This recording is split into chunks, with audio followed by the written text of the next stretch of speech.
Brittany, it was just a few minutes ago where we heard from 3 Oneida Nation officials giving their condolences to everyone affected by last night's shooting.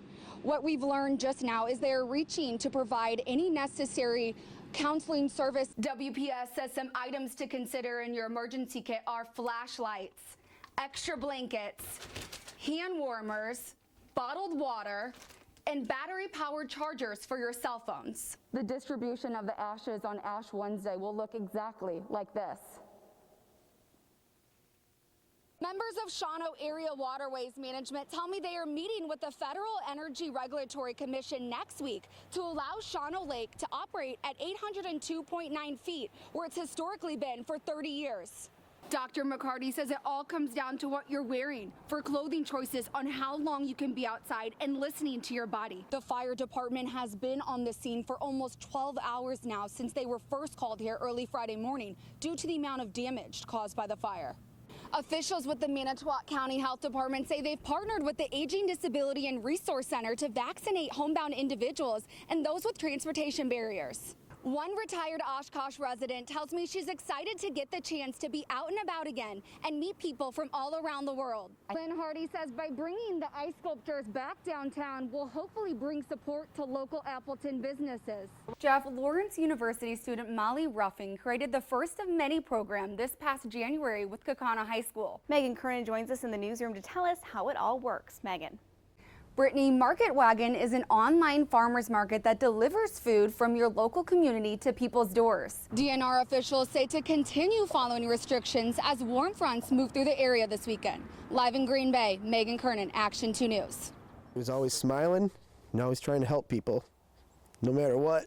Jacob Bartel was a son, an older brother, and an uncle. But his younger brother, Kevin, says most importantly, he was the kindest and most caring individual. If anything was ever wrong, or if you were like going through a stressful time period, he would always just try to cheer you up and say something like, well, it can't get any worse, can it? It can only go up from here. Kevin says it wasn't until Jacob's funeral on Saturday that the family saw how many other people in the community felt the same way. Just shows that he was selfless and very likable. I don't think he had a mean bone in his body. After the funeral, it definitely seems more real after seeing his body. And then also the smudging and tobacco burning ceremony at the Oneida Casino really helped too. Jacob was a waiter at the Radisson for 14 years, and Kevin says he loved his job there and touched the lives of many before he was killed. Everyone from the Radisson that was there that said that he was literally the nicest person they ever met and would do anything to help them. Kevin says Jacob always wanted kids of his own, but loved being an uncle to Kevin's 2 sons. He was really enjoying being an uncle.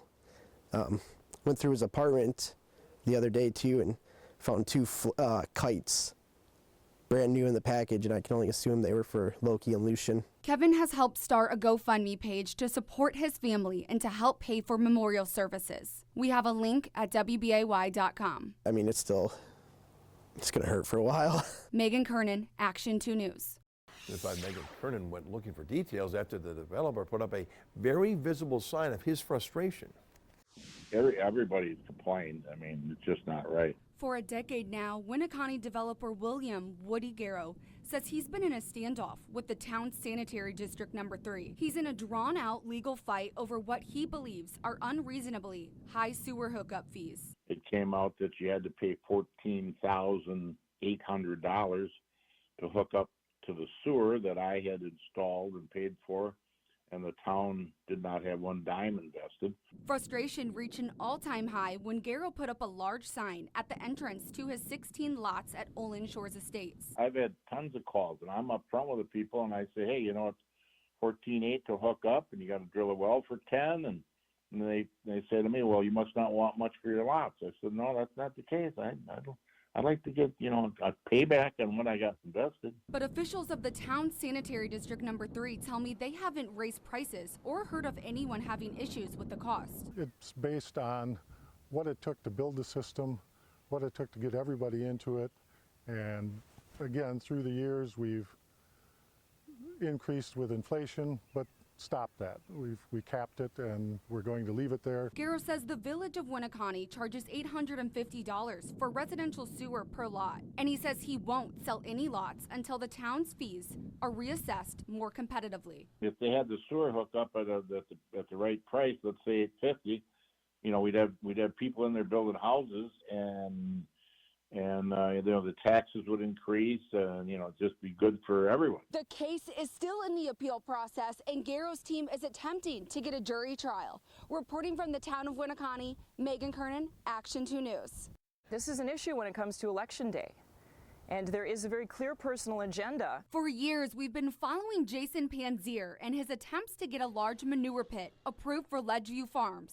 As we've reported, the town of Ledgeview rejected a permit for the project twice now. In Glenmore, I'm told Panzier is launching a write-in campaign for town chairman, sending a letter to residents about his candidacy just a few weeks ago. The letter had no positions whatsoever. It was more of a sympathy plea coming from a very legacy family out here in Glenmore, many generations, which holds a lot of power in rural America. The letter makes no mention of a manure pit, but a second resident I talked to, who wanted to stay anonymous, believes Panzier could push the project through if he wins the election. Residents say they fear the environmental impact and possible groundwater and air contaminations that the pit could cause. This is going to be a 20.8 gallon manure pit, which is going to entail in 19 manure trucks running back and forth every single day, hauling 6,000 gallons each of waste to the pit, which is going to be spread then aerial, not through a pump. I'm told the project would be at the north border of Glenmore, where Ledgeview residents would be impacted as well.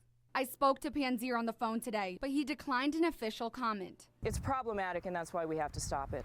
Glenmore residents who oppose the potential manure pit are urging people to get out and vote in tomorrow's election. Polls are open from 7 a.m. to 8 p.m. Reporting in Glenmore, Megan Kernan, Action 2 News.